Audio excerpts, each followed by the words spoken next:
In this module, we focus on social psychology. Social psychology is important for one reason. We humans are a highly social species. Most evidence suggests that hundreds of thousands of years ago, we evolved in relatively small and tight-knit social bands. Even as modern-day humans, most of us naturally gravitate to small groups.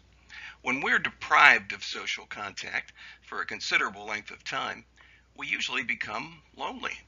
According to Roy Baumeister and Mark Leary's need to belong theory, we humans have a biologically based need for interpersonal connections. We seek out social bonds when we can, and we suffer negative psychological and physical consequences when we can't. What is social psychology? It's the study of how we influence one another's behavior and thinking, for both good and bad. And it focuses on how situational forces influence our behavior and thinking. Social psychology helps us understand not only why we sometimes act helpfully and even heroically in the presence of others, but also why we occasionally show our worst sides, caving in to group pressure or standing by idly while others suffer. Researchers in social psychology study social influence, which examines how other people and the social forces they create influence an individual's behavior. Just as we often turn to others to better understand ourselves, we often look to them when a situation is ambiguous to figure out what to believe and how to act. And that's only natural, and it's often a pretty good idea. When we experience severe turbulence on an airplane flight, we often look to the faces of other passengers as cues for how to react. If they appear calm, we'll generally relax. If they appear nervous or panicked, we'll probably start looking around for the nearest emergency exit.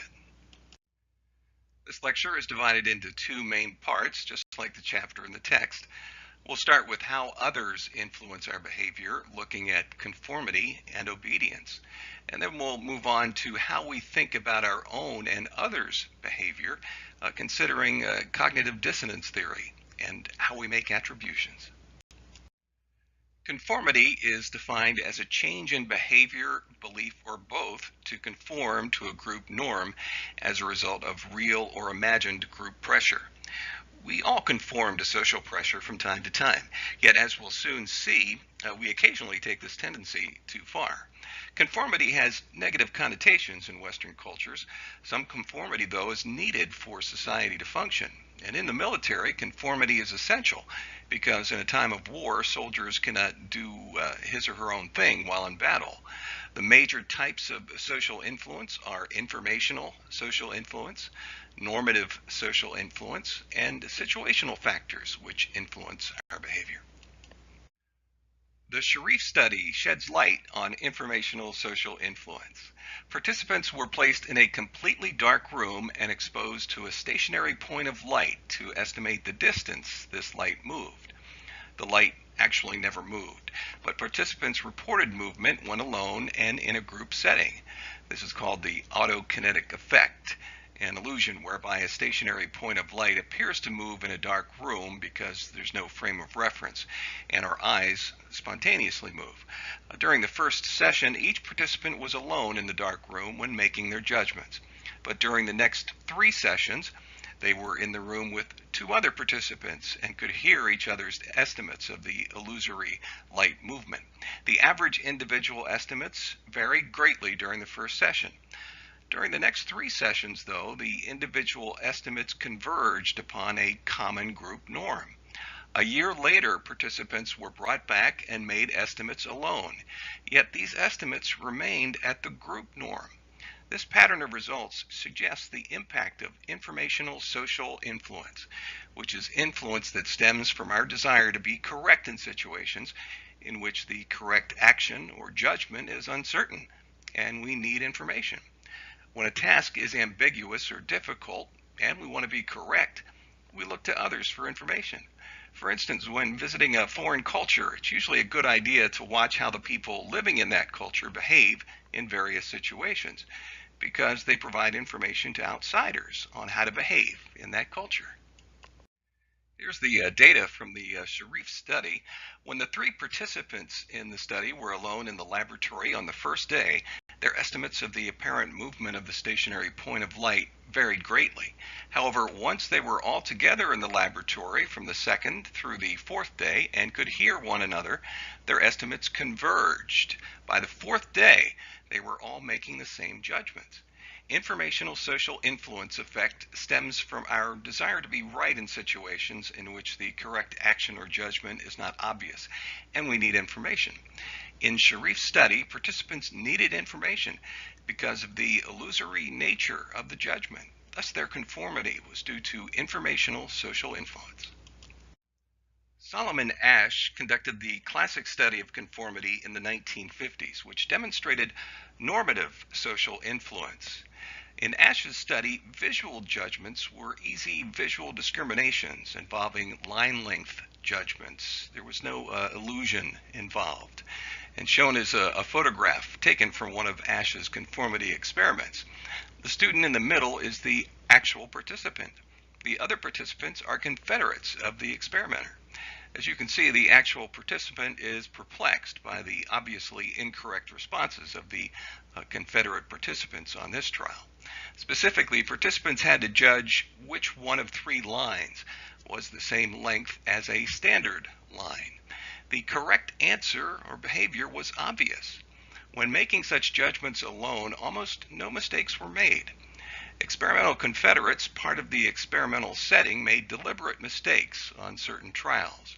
On each trial, judgments were made orally, and Asch structured the situation so the experimental confederates responded before the true participant.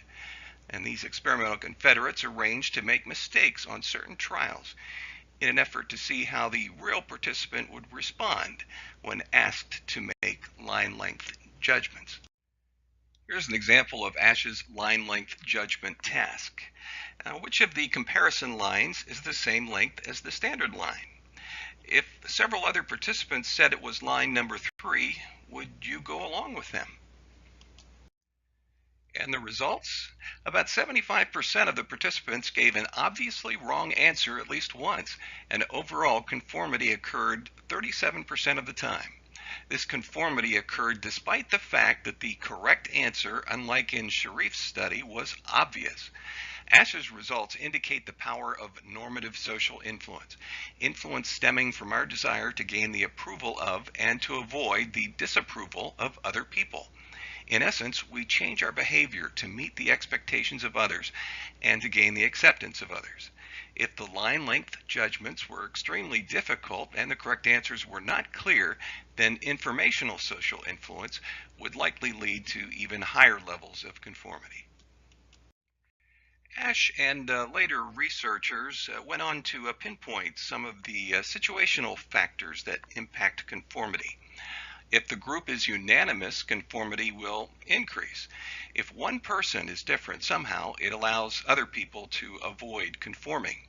Asch found that the amount of conformity decreased considerably if just one of the experimental confederate participants gives the correct answer, or even an incorrect answer that is different from the incorrect answer all the other confederates gave. The mode of responding is also critical. Secret ballots lead to less conformity than public verbal reports, and the status of the group members intervenes. More conformity is observed from a person that is of lesser status than the other group members, or is attracted to the group and wants to be part of it. Let's move on now to compliance, which involves acting in accordance to a direct request from another person or group. And it occurs in many facets of life. For example, salespeople, fundraisers, politicians, and anyone else who wants to get people to say yes to their requests. Social psychologists have identified many different techniques that help others to achieve compliance. Foot in the door in the face, the lowball technique. And that's not all. Let's take a closer look at some of these in the following slides. Compliance techniques are sometimes referred to as persuasion techniques. Let's look at the first one, foot in the door. Compliance to a large request is gained by prefacing it with a very small, almost mindless request. In Friedman and Fraser's classic study described in the text, some people were asked directly to put a large, ugly sign urging careful driving in their front yards. Almost all such people refused the large, ugly sign. However, some other people were first asked to sign a petition urging careful driving. 2 weeks after signing this petition, that is agreeing to a rather small request, the majority of these latter people agreed to allow the large, ugly sign in the front yards. Once we've made a commitment, such as signing a safe driving petition, we feel pressure to remain consistent with the earlier action by putting up the large, ugly sign. The technique works because behavior complying with the initial request affects attitudes, leading to more positive helping behavior and a view of oneself as a generally charitable person. Let's say we want to get a classmate to volunteer 5 hours a week for the Help a Starving Psychologist charity organization. Well, we can first ask her to volunteer 1 hour a week. And once we've gotten her to agree to that request, we have our foot in the door. Now, as a consequence, she'll probably end up with a positive attitude toward herself and toward the organization, boosting the odds that she'll volunteer even more of her time.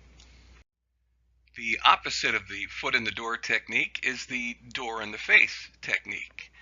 We can start with a large request, like asking for a $100 donation to our charity, before asking for a small one, like a $10 donation.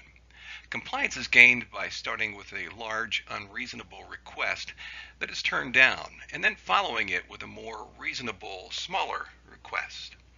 Success is due to the tendency toward reciprocity and making mutual concessions. Now, but if the initial request is so outrageous that it appears insincere or unreasonable, this method can backfire. Research suggests, though, that the foot in the door and the door in the face techniques work about equally well.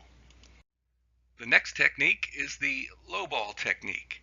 Compliance to a costly request is achieved by first getting compliance to an attractive, less costly request, but then reneging on it. Many feel obligated to go through with a deal after agreeing to an earlier request, even if the first request has changed for the worse.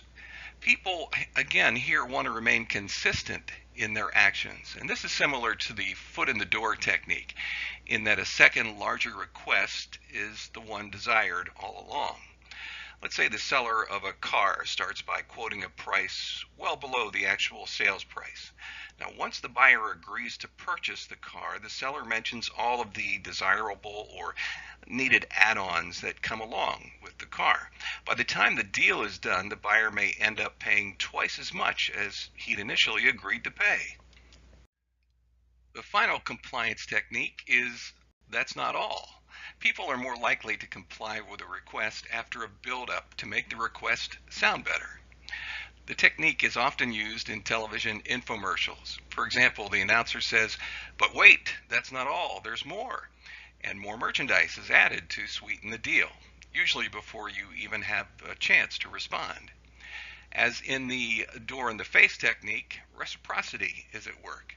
The seller has done you a favor, thrown in bonus options, or lowered the price, so you should reciprocate by accepting the offer. In the case of conformity, we go along to get along. The transmission is horizontal. The group influence originates from our peers. In the case of obedience, we take our marching orders from people who are above us in the hierarchy of authority, such as a teacher, parent, or boss. Here the transmission is vertical. Now, many groups, such as cults, acquire their influence from a potent combination of both conformity and obedience. Obedience involves following the commands of a person in authority. It is good in some instances and bad in other instances. Obedience is good, such as in obeying societal laws. It's bad in other instances, such as the My Lai massacre during the Vietnam War, when American soldiers were ordered to shoot innocent villagers, and they did so. We'll try to understand why we obey by first looking at Stanley Milgram's experiment, then the Asterton study, and finally the Jonestown massacre. Stanley Milgram's basic experimental paradigm is as follows. An experimenter tells student volunteers that the study is examining the effects of punishment by electric shock on learning, and specifically learning a list of word pairs. The teachers are actually the student volunteers, and they believe that they are administering increasing levels of shock with each missed response.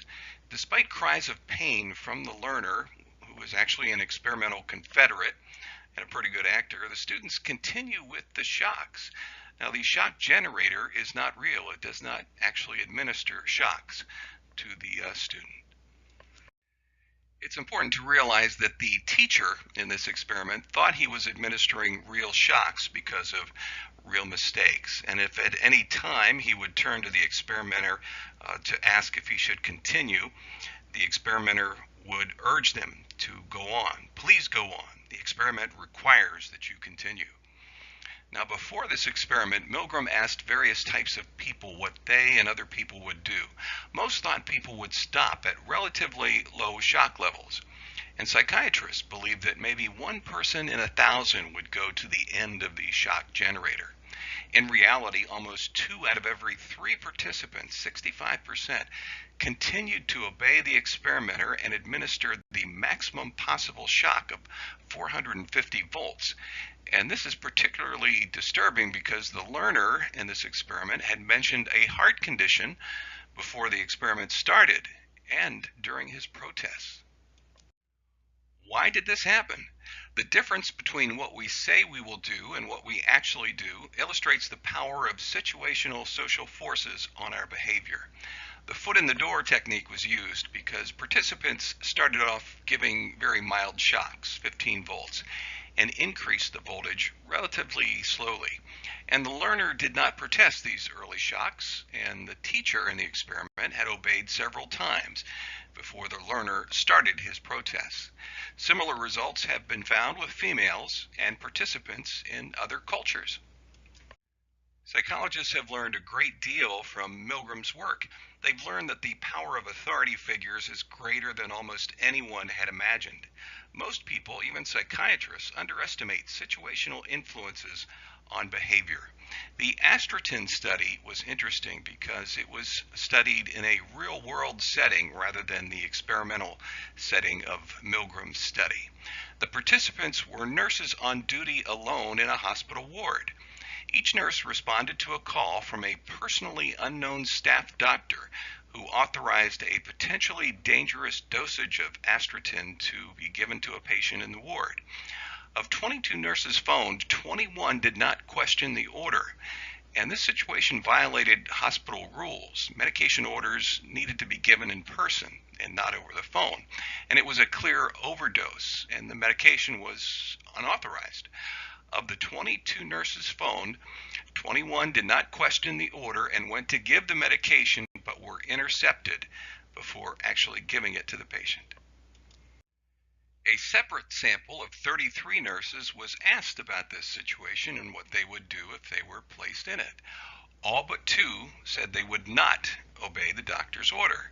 Now, this demonstrates the difference between what we think we will do and what we actually do in a given situation. Given the findings of destructive obedience in the research on the authority relationship between nurses and doctors and Milgram's study, the Jonestown mass suicide orchestrated by the charismatic Reverend Jim Jones should be a little easier to understand. In 1978, more than 900 people who were members of Reverend Jim Jones's religious cult in Jonestown, Guyana, committed mass suicide by drinking cyanide-laced Kool-Aid. These were Americans who moved to South America from San Francisco in 1977. Using various compliance techniques, Jones developed unquestioned faith as the cult leader and discouraged individualism. Using the foot in the door technique, Jones was able to increase the financial support required of each member until they had turned over essentially everything they owned. Informational social influence was also at work, as being moved from San Francisco to Guyana created an uncertain environment in which followers would look to others to guide their own behavior. Let's continue and focus on how groups influence us. Group influence can occur through several means: social facilitation, social loafing, the diffusion of responsibility, the bystander effect, de-individuation, and groupthink. Let's start with social facilitation, which is the facilitation of a dominant response on a task due to social arousal. It leads to improvement on simple or well-learned tasks and worse performance on complex or unlearned tasks when other people are present. For example, for a professional basketball player, shooting free throws is a simple, easy task. Thus, such a person would shoot free throws better when other people are around and watching than when shooting alone. However, for someone not good at shooting a basketball, she or he will shoot even more poorly when other people are around and watching than when shooting alone. This occurs because the presence of others increases physiological arousal, and under conditions of increased arousal, people tend to give whatever response is most dominant. Have you ever been a member of a group that got virtually nothing accomplished? If so, you may have been a victim of social loafing, a phenomenon in which people slack off in groups. As a consequence of social loafing, the whole is less than the sum of its parts. It occurs when people pool their efforts to achieve a common goal. And it's the tendency for people to exert less effort when working toward a common goal in a group than when individually accountable. Now, some psychologists believe that social loafing is a variant of the bystander effect. That's because social loafing appears to be due in part to diffusion of responsibility. It occurs when responsibility for a task is spread across all members of the group, so individual accountability is lessened. You've probably heard the saying, there's safety in numbers. Popular wisdom teaches us that when we find ourselves in danger, it's best to be in the company of others. But is that true?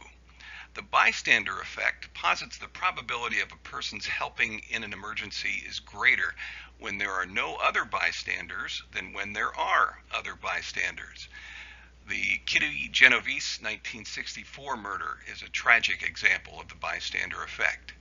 When returning home from work late one night, Kitty Genovese was attacked and murdered in front of her apartment building. At least 38 neighbors heard her cries for help, but no one intervened and police were not called until the victim died. Responsibility was diffused across all of them, with no one person assuming full responsibility to help.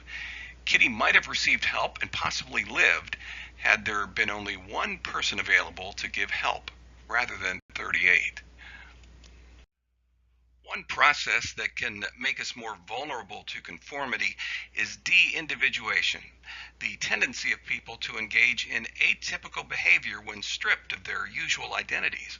When we're de-individualized, we become more vulnerable to social influences.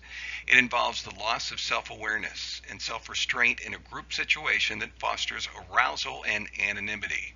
It supports feelings of less restraint that enable people to forget their moral values and act spontaneously without thinking.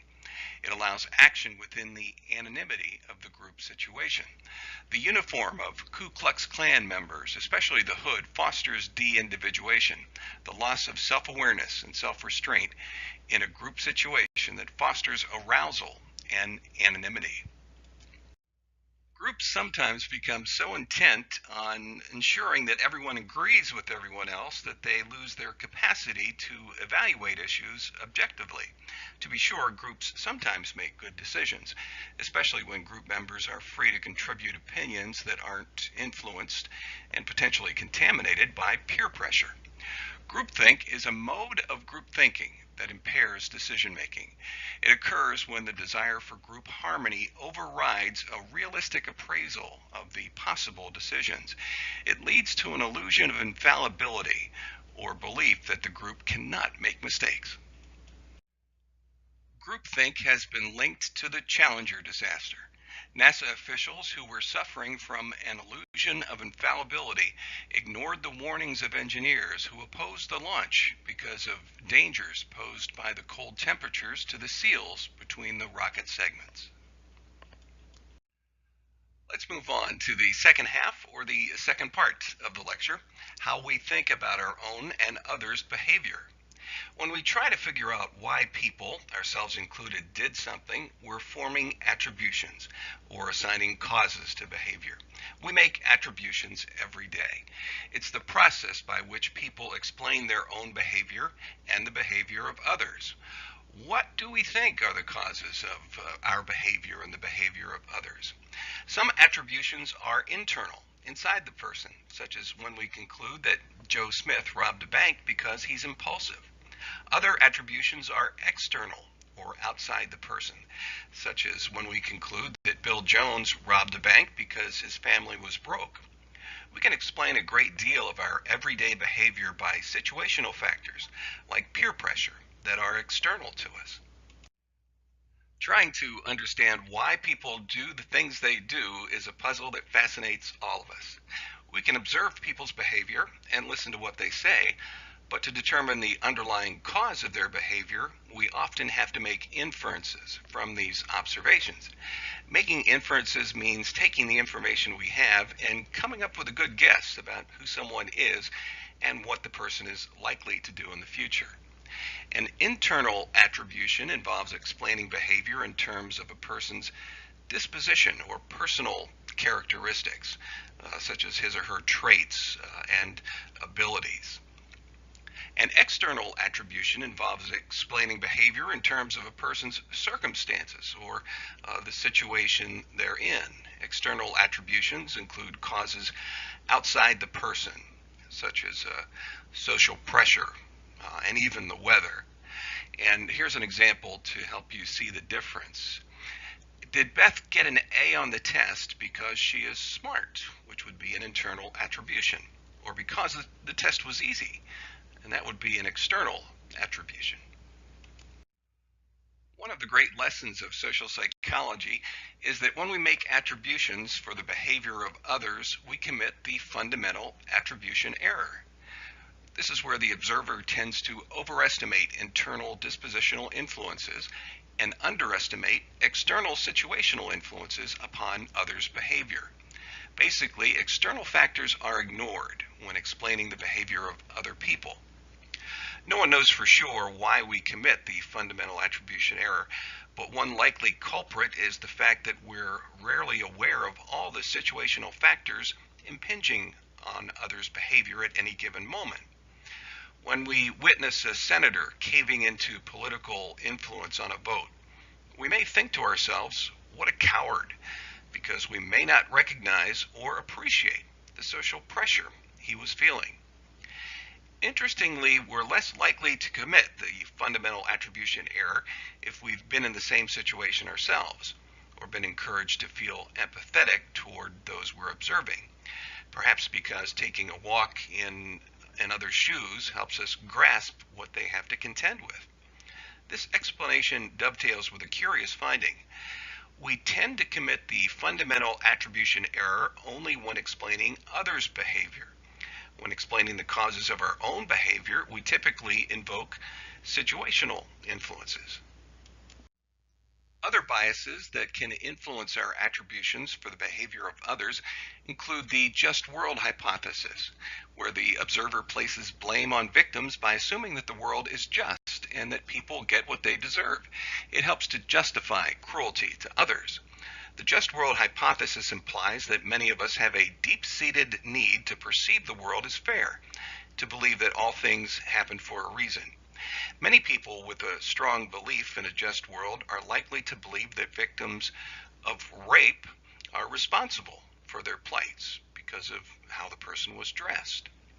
Another bias is the primacy effect, which is partially responsible for the fundamental attribution error.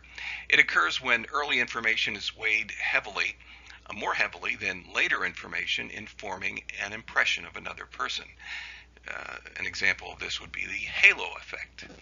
Consider a case where you formed an impression of someone quickly and on only a little information. How accurate do you think your judgment was, and why? And what information did you take into account? What information might you have missed? The takeaway here is be careful of the initial impression that you make on others. Another bias that can affect our attributions for the behavior of others is the self-fulfilling prophecy. This occurs when expectations of a person actually elicit the behavior from the person that confirms our expectations. For instance, if you think a person is uncooperative, you may act in an uncooperative way in your interactions with that person. Given your uncooperative behavior, the person responds by being uncooperative, confirming your expectations. Social psychologists have studied attitudes and how they can influence our behavior. They include evaluative reactions, positive or negative, toward things, events, and other people, and they tend to guide our behavior. But people sometimes say one thing and do another. You might report positive attitudes about recycling on a survey, but still pitch an aluminum soda can in the trash. Studies over the past half century indicate some of the conditions under which attitudes guide actions. First, when attitudes are the ones that we feel strongly about. For example, senators whose attitudes toward the president are highly favorable are more likely to vote for the president's policies than are senators who have only moderately favorable attitudes toward the chief executive. Secondly, when we are consciously aware of our attitudes, for example, a person who has been asked to give a speech about the benefits of recycling is more likely to recycle than is an individual with the same attitude about recycling who has not put the idea into words or tried to defend it in public. And finally, an attitude tends to guide our behavior when outside influences on our behavior are not strong.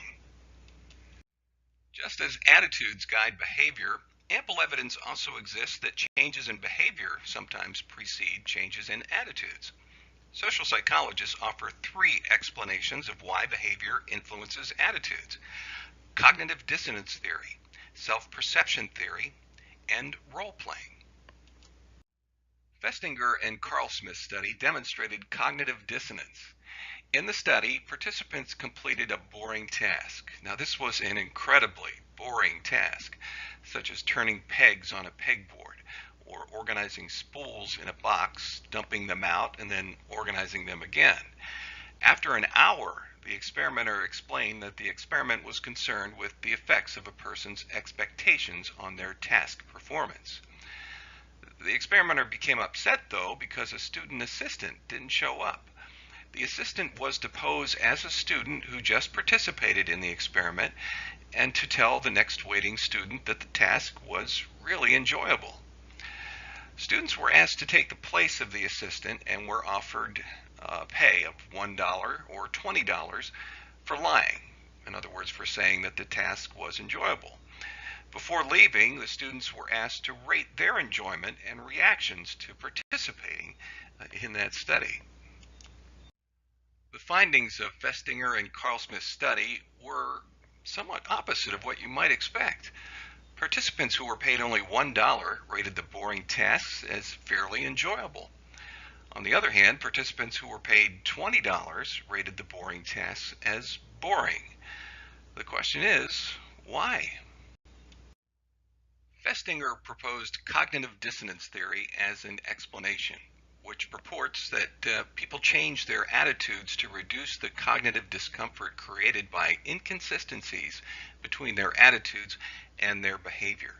Cognitive dissonance is an individual's psychological discomfort called dissonance, caused by two inconsistent thoughts or an inconsistency between thoughts and behavior.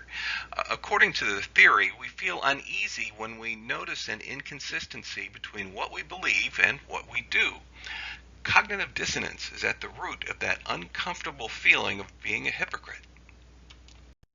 Now let's apply cognitive dissonance theory to the participants in the boring task study who lied for $1.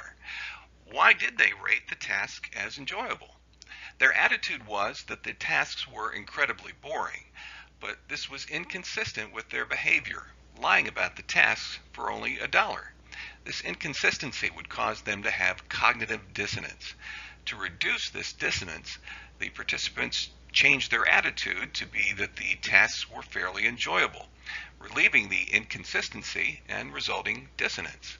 Festinger and Carl Smith reasoned that those paid $20 to tell the lie could attribute their behavior to the high value of the money they received. On the other hand, those who were paid $1 experienced cognitive dissonance. This inconsistency between what they did, tell a lie, and what they were paid for, just $1, moved these individuals to change their attitudes about the task. I wouldn't lie for just $1. If I said I liked the task, I must have really liked it. We can reduce cognitive dissonance in one of two ways. We can change our behavior to fit our attitudes, or change our attitudes to fit our behavior. In the study just described, participants changed their attitudes about the task to match their behavior. Thus, when our attitudes and behavior are at odds, our behavior can influence our attitudes. After you've pitched that soda can, for example, you might feel guilty and relieve that guilt by deciding, well, recycling is not really that important. People who smoke, an unhealthy behavior known to most everyone, may feel cognitive dissonance because of the inconsistency between their behavior and their attitude and knowledge that smoking is bad for their health. According to cognitive dissonance theory, many smokers change their attitude so that it is no longer inconsistent with their behavior. Darrell Bem's explanation of how behaviors influence attitudes is the self-perception theory. According to this theory, it proposes that when we are unsure of our attitudes, we infer them by examining our behavior and the context in which it occurs. It contends that we don't change our attitude because of our behavior, but rather we use our behavior to infer what our attitude is. We have no dissonance to reduce, but are merely engaging in the normal attribution process. For instance, in the experiment, people would examine their behavior, for example, lying for $1, and infer the task must have been fairly interesting, or else they would not have lied for only that $1. When asked about your attitude toward exercise, for instance, you might think, well, I run every morning, so I must like it. From Bem's perspective, your behavior has led you to recognize something about yourself that you had not noticed before. This slide compares cognitive dissonance theory with self-perception theory. Both theories have merit in explaining the connection between attitudes and behavior, and these opposing views bring to light the complexity that may exist in this connection. Cognitive dissonance theory is a better explanation for behavior that contradicts well-established attitudes. Such behavior creates mental discomfort, and we change our attitudes to reduce it. On the other hand, self-perception theory explains situations in which our attitudes are not well defined. Attitudes are inferred from our behavior. Finally, let's consider the impact of role-playing. Role is a social position that carries with it expected behaviors from the person in it. It's defined by the socially expected pattern of behavior for it, and these definitions impact both behavior and attitudes.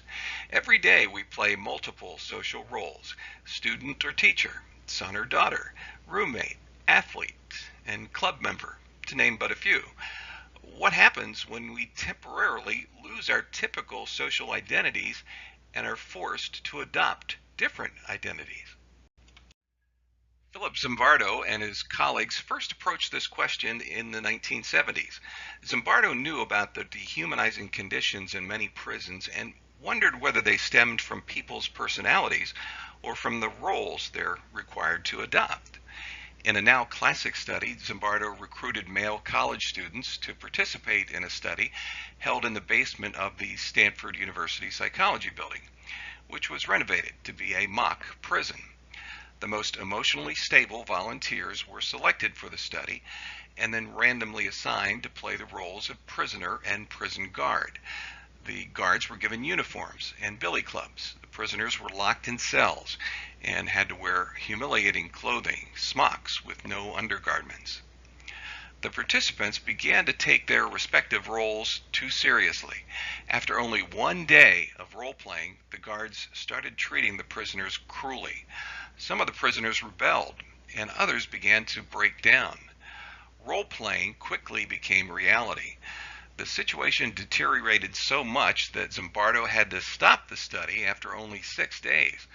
Even these emotionally stable, normal, young, educated men were vulnerable to the power of situational roles. Zimbardo's study has been criticized for several reasons. First, the study wasn't carefully controlled. In many respects, it was more of a demonstration than an experiment. It was not clear if the participants' behavior was motivated by natural acceptances of situational roles or active leadership by Zimbardo. The findings may be confounded by demand characteristics. Demand characteristics can affect a study when participants think they know how the researcher wants them to act, so they change their behavior accordingly. And finally, only a few guards were abusive. New interest in this study was generated by the abuse of prisoners at Abu Ghraib, the U.S. military prison in Iraq.